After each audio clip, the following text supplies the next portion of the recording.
Assalamualaikum warahmatullahi wabarakatuh.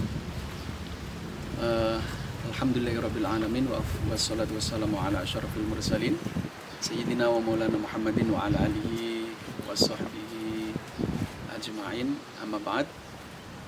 Para bapak-bapak dan juga ibu-ibu masyarakat Bojonegoro, masyarakat muslim yang dirahmati Allah. Alhamdulillah pada kesempatan pagi hari ini kita dan juga kawan-kawan, saya ditemani kawan-kawan dan teman-teman Basnas atau Badan Amil Zakat Nasional Kabupaten Bojonegoro pada program Hikmah Ramadan. Pada kesempatan kali ini kita akan membahas tentang zakat, baik secara definisi lughatan ataupun secara definisi syara'an, secara definisi etimologi dan juga secara definisi terminologi. Kalau menurut bahasa, zakat itu artinya kan at-tadhir, juga az-ziyadah. Disebut at-tadhir itu maksudnya adalah pembersihan. Nah, pembersihan ini sebenarnya ada beberapa hal yang bisa dibersihkan melalui zakat, infak dan juga sedekah. Artinya begini, kalau di dalam Al-Quran itu kan ada ayat khudz min amwalihim shadaqatan tutahhiruhum wa tuzakkihim biha. Ada kata tutahhiruhum dan juga wa tuzakkihim. Ada tathir, pembersihan, dan juga ada tazkiyah. Selama ini mungkin kita hanya memahami bahwa zakat, infak, sedekah itu membersihkan harta kita. Artinya memang di balik atau di dalam harta kita itu memang ada hak orang lain, sehingga kalau kita tidak menyisihkan sebagian kecil dari persentase yang seharusnya kita keluarkan sebagai atau atas nama zakat untuk orang-orang yang memang berhak menerima zakat, maka dianggap harta kita itu belum bersih. Sehingga secara umum masyarakat tahunya bahwa yang namanya zakat itu yang disebut dengan at-tadhir, pembersihan, itu hanya membersihkan harta. Padahal di luar itu Al-Quran sudah menyampaikan kepada kita tutahhiruhum wa tuzakkihim, bahwa zakat ini membersihkan jiwa, ada unsur tazkiyatun nafsi di dalam zakat itu sendiri.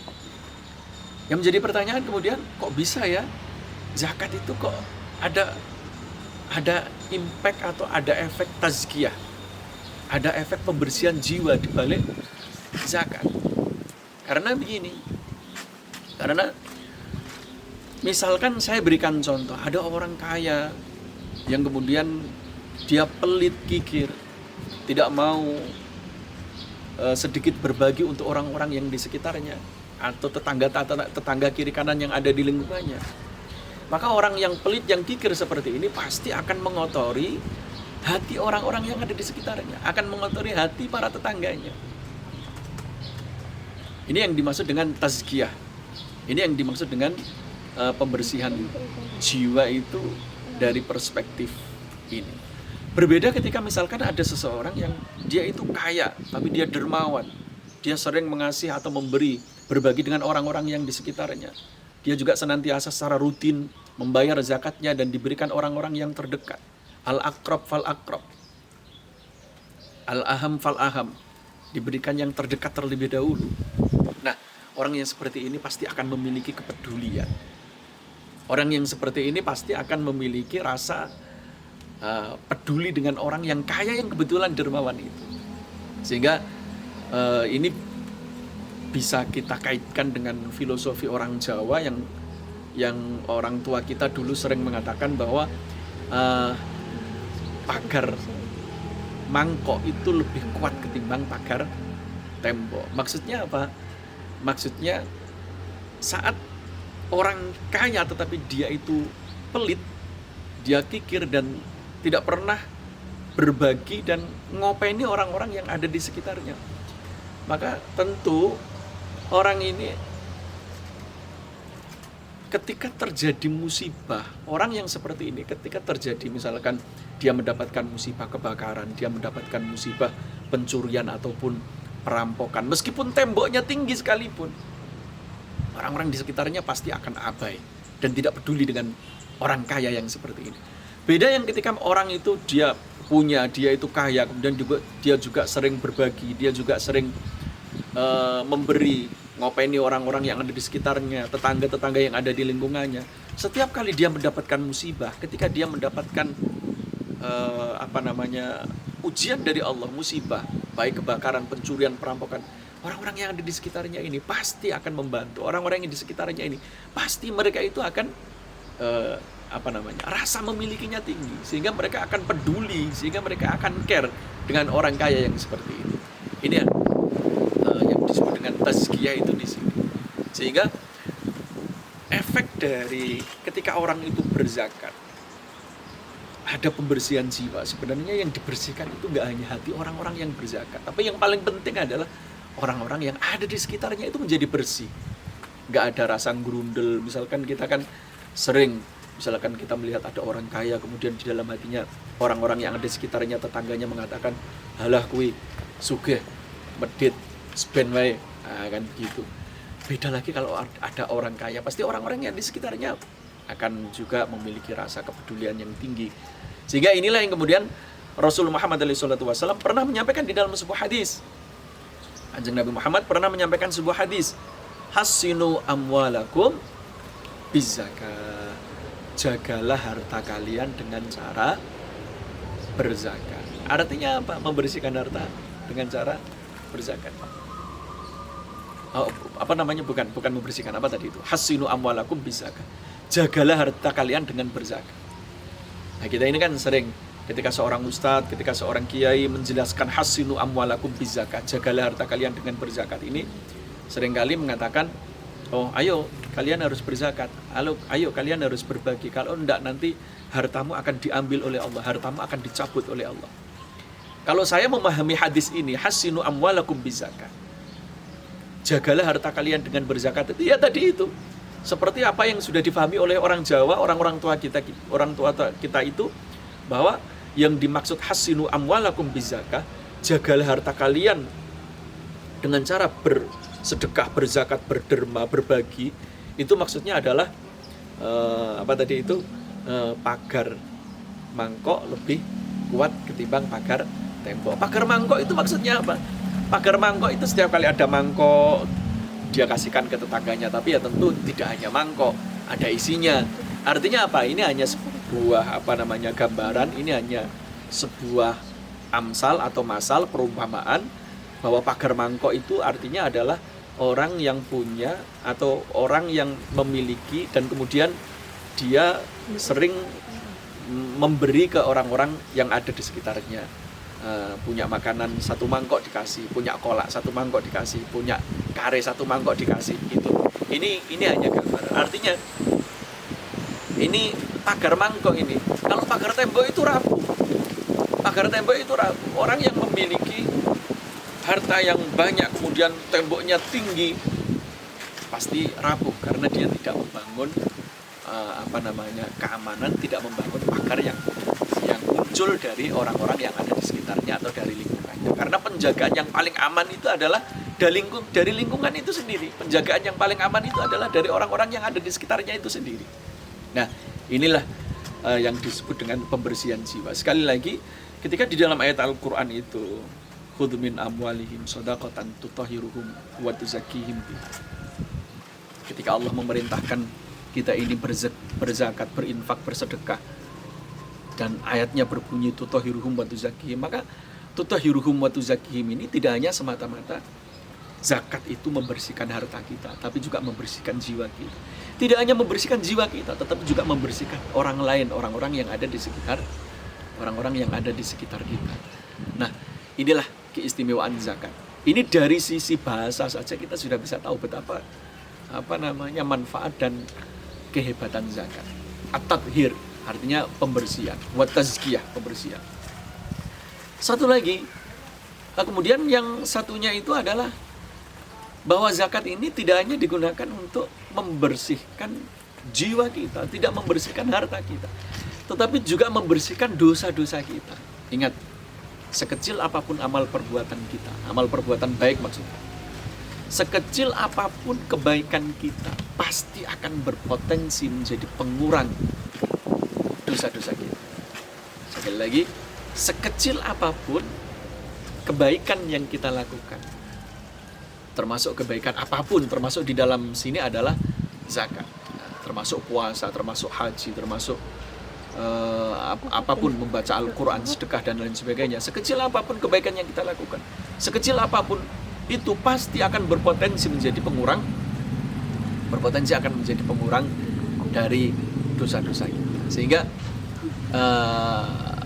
at-tadhir, bahwa zakat itu menjadi pembersih, itu tidak hanya membersihkan harta tadi itu ya, juga tidak hanya membersihkan jiwa, tetapi juga membersihkan kita dari dosa-dosa. Karena memang setiap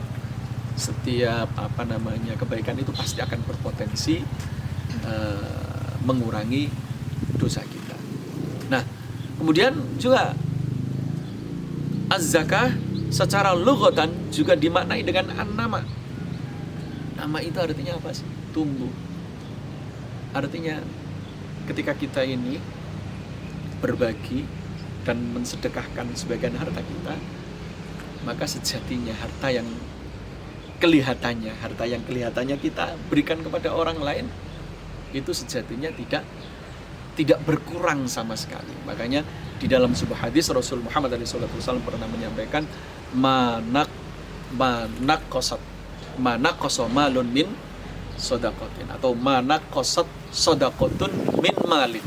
Sedekah, zakat itu tidak mengurangi harta kita sama sekali, atau bahkan lebih tepatnya semakin menumbuhkan harta kita. Karena sesuai dengan zakat dalam definisi bahasa yang berarti adalah tumbuh. Sehingga kalau di dalam Al-Quran Allah sudah menyampaikan mathalul ladina yunfiquna amwalahum fi sabilillah kamathali habbatin anbatat sab'a sanabila fi kulli sumbulatin mi'atu habbah, dan seterusnya. Nah, yang ingin saya sampaikan dari ayat ini kaitannya dengan bahwa zakat dalam definisi bahasa yang artinya tumbuh itu apa?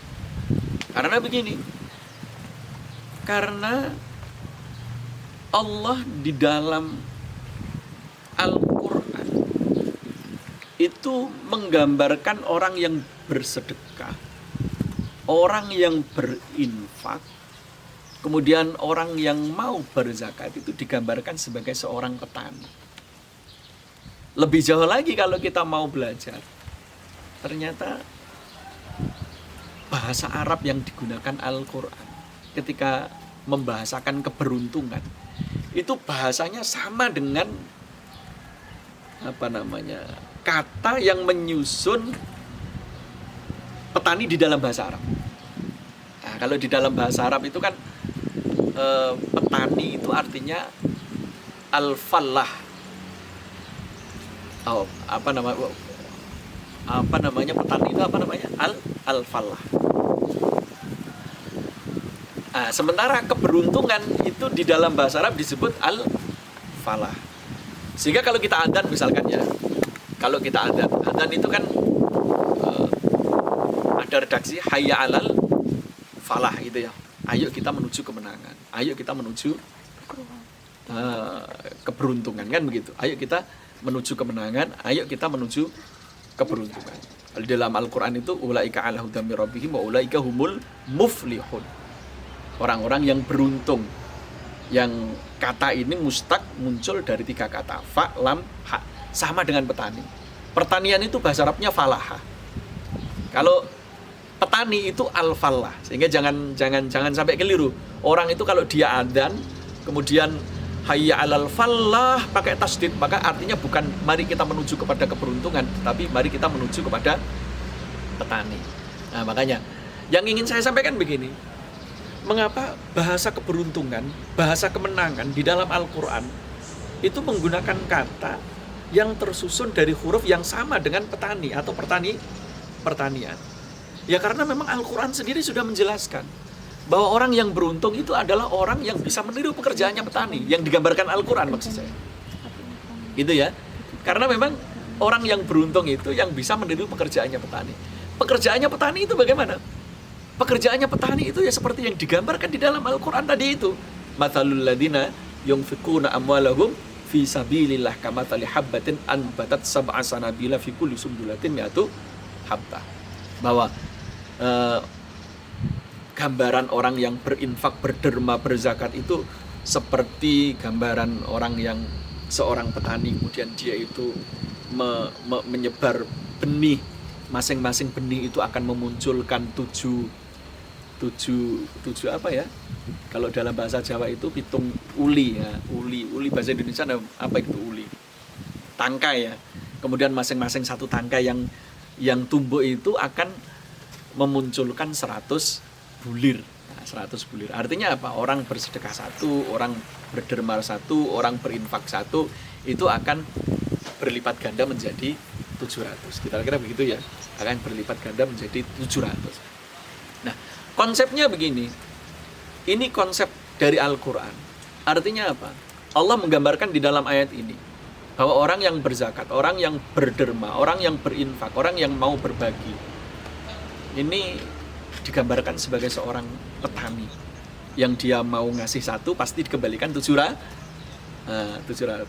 Kalau kita itu modal satu tapi kemudian mendapatkan kembalian 700, itu namanya untung apa buntung? Untung apa rugi? Pasti itu namanya kan untung. Untungnya bahkan berlipat ganda, bahkan berlipat-lipat. Berapa itu? 700 itu 700 berapa kelipatan itu kalau 700 itu.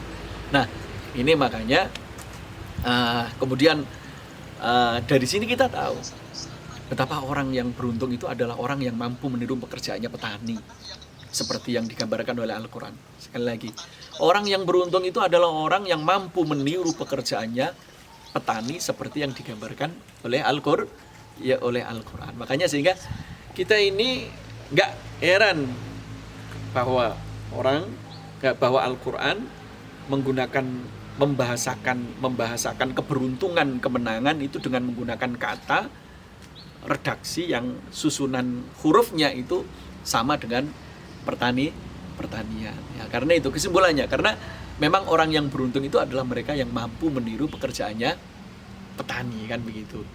Pekerjaan petani yang bagaimana? Pekerjaan petani yang digambarkan oleh Al-Quran. Seperti apa pekerjaan petani yang digambarkan oleh Al-Quran?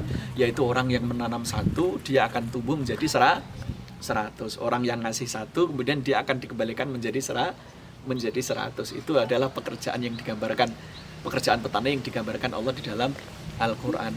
Makanya disinilah kemudian kita bisa memahami bahwa zakat itu artinya adalah an-nama, atau artinya adalah tumbuh.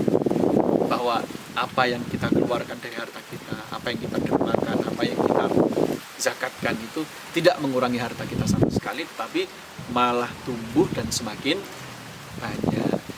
Teman-teman Basnas dan masyarakat yang kebetulan juga menyaksikan kajian Hikmah Ramadan pada kesempatan pagi hari ini, itu yang dapat saya sampaikan.